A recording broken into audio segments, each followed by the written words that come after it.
L'année dernière, on a parlé dans la première édition d'Impact, on parlait de la jungle des labels. Parce que c'est vrai que la RSE a tendance à générer pas mal de labels. Juste un tout petit point de sémantique. Entreprise à mission, raison d'être, on parle de la même chose ? Bonjour à tous. J'ai adoré la présentation d'Alice et son petit lapin. C'était une formidable introduction à ce qu'on va se dire. À la raison des entreprises à mission, sans aucun doute. Complètement. Alors la question des labels RSE, entreprises à mission, raison d'être, on est sur des démarches complémentaires et tout ce qui va vers plus d'engagement, plus d'impact pour les entreprises, ça va dans le bon sens, donc ça va vers le sens de transition écologique, transition sociale. On ne prend pas le sujet par le même bout. C'est-à-dire que globalement, pour faire court, quand on parle de label RSE, par exemple, on est sur des notions des pratiques responsables. Comment une entreprise a des pratiques responsables dans son activité. Ça ne dit pas, globalement, ça ne pose pas la question de l'utilité. Et globalement, cette question de l'utilité, de sa motivation fondamentale à agir en tant qu'entreprise, ça relève davantage d'un travail sur la mission de l'entreprise, donc sa raison d'être, ainsi que des objectifs socio-environnementaux qui sont liés et qui sont qui font partie d'un objet social étendu de l'entreprise. Et c'était bien là le cœur des travaux des chercheurs des mines sur ce qui a donné naissance à la société à mission. C'est comment on réinjecte dans l'objet social de l'entreprise et écrit dans les statuts ces engagements socio-environnementaux qui sont en fait, qui ne viennent pas obérer la performance financière de l'entreprise, qui viennent la compléter, mais sauf que la performance est un moyen et non plus une fin en soi pour arriver à ce projet de création collective qu'est l'entreprise. Et là encore, l'entreprise, on est bien là sur un corps social qui est composé de femmes et d'hommes, et ce qui font la valeur même de l'entreprise. Et donc en fait, on revient aux fondamentaux de l'entreprise. Et c'est juridiquement opposable, c'est suivi, c'est à la recherche de preuves, parce que pour rebondir sur ce que vous disiez, pourquoi les Français n'ont plus confiance, parce qu'en fait, on leur dit beaucoup de choses, mais en fait, où sont les preuves ? Voilà. Et comment c'est tracé, et quelle est la notion de transparence liée à ça ? Donc en fait, pour faire court, les labels RSE et autres, c'est des labels qui répondent à des critères, sont les mêmes pour toutes les entreprises. Donc on est sur une notion de comparabilité des pratiques, alors que la mission vient interroger la singularité de l'entreprise. Voilà, la singularité de l'entreprise et la façon dont cette mission va venir guider la stratégie liée à l'activité de l'entreprise et comment on remet en fait au cœur de son modèle d'affaires, au cœur de sa gouvernance et au cœur de son management, ses engagements. Justement, ce statut de société à mission, c'est un véritable levier efficace de la transformation dont on a vu qu'elle n'était pas simple. Ce n'est pas simple. Ce qui est important de mentionner, c'est un chemin de transformation. Je fais référence à votre titre, mais c'est aussi, ça fait aussi écho à la baseline de la communauté des entreprises à mission, qui est transformer l'entreprise pour transformer la société. Bon, on y est. Hein. Voilà. Et donc, quelle est votre question ? Du coup, je l'ai oublié. Est-ce que le statut, la notion du statut de société à mission est un véritable levier ? Oui, pas pour nous, en tout cas, c'est un levier parce qu'on vient toucher au cœur même des fondamentaux de l'entreprise qui rassemblent l'extra-financier et le financier.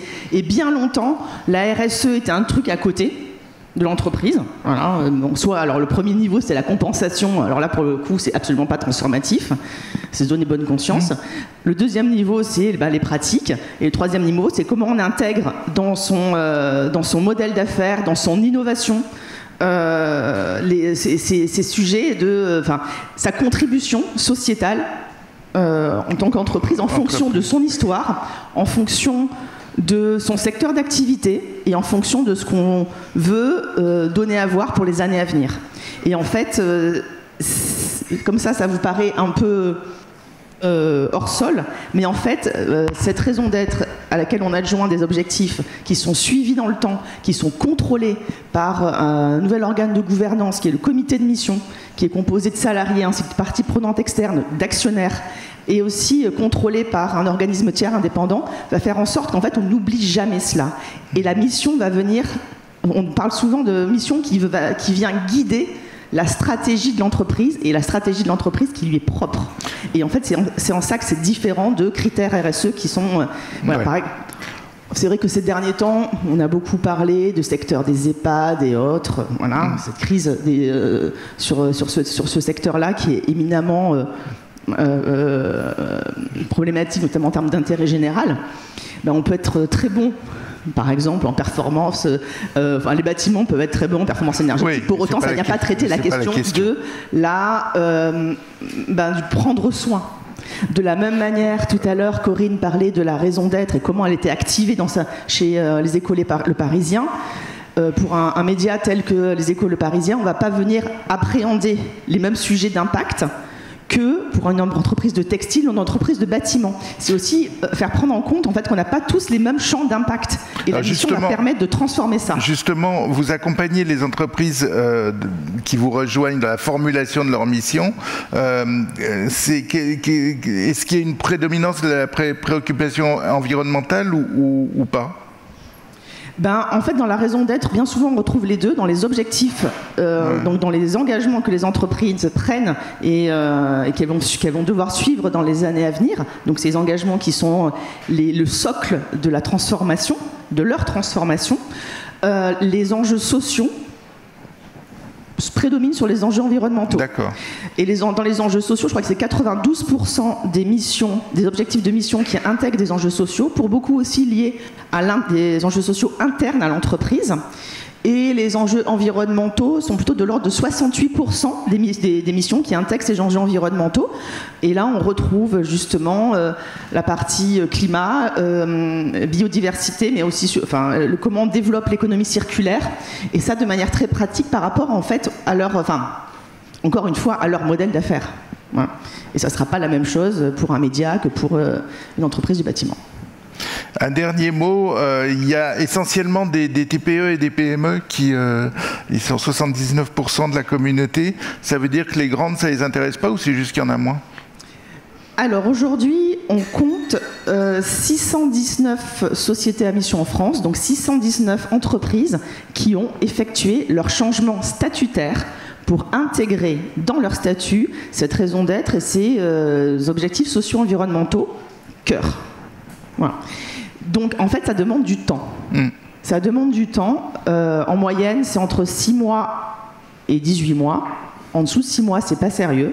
Parce qu'en fait, ça demande du temps à la fois d'introspection de la part de l'équipe dirigeante, de se reposer la question des racines de l'entreprise, là où elle en est, sa vision pour demain, et aussi de consulter, selon les types d'entreprises, d'intégrer dans cette démarche-là déjà les collaborateurs. Sans intégrer les collaborateurs, ça a assez peu de sens.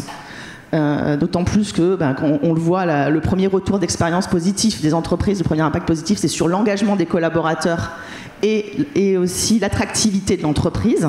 Parce qu'en redonnant du sens à l'entreprise, forcément, dans la guerre des talents dans laquelle on est aujourd'hui, c'est un vrai axe de différenciation. Et ça, ce n'est possible que si on intègre à la démarche et on intègre dans cette définition des objectifs et des indicateurs et des preuves à donner les collaborateurs et tous les collaborateurs. Donc ça prend du temps.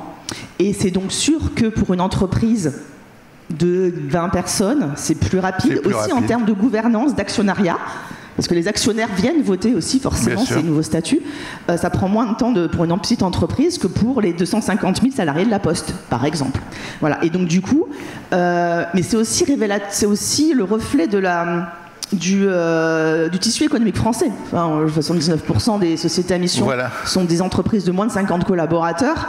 9% des sociétés à mission, ce sont des ETI et des grandes entreprises. En France, je crois que c'est 0,2% des entreprises qui sont des ETI, des grandes entreprises. Donc, voilà. Et de plus en plus, on voit ces ETI, ces grandes entreprises arriver vers la société à mission. Les précurseurs ont été plutôt les petites entreprises et maintenant, effectivement, les ETI et les grandes entreprises rejoignent le mouvement. Mais encore une fois, il faut que ça... Donc 98%, c'est une démarche qui est initiée par le dirigeant d'entreprise, qui est impulsée par le dirigeant d'entreprise et c'est une démarche porteuse de conviction, d'engagement. Et donc, du coup, si le dirigeant n'est pas convaincu et s'il n'y a pas une démarche...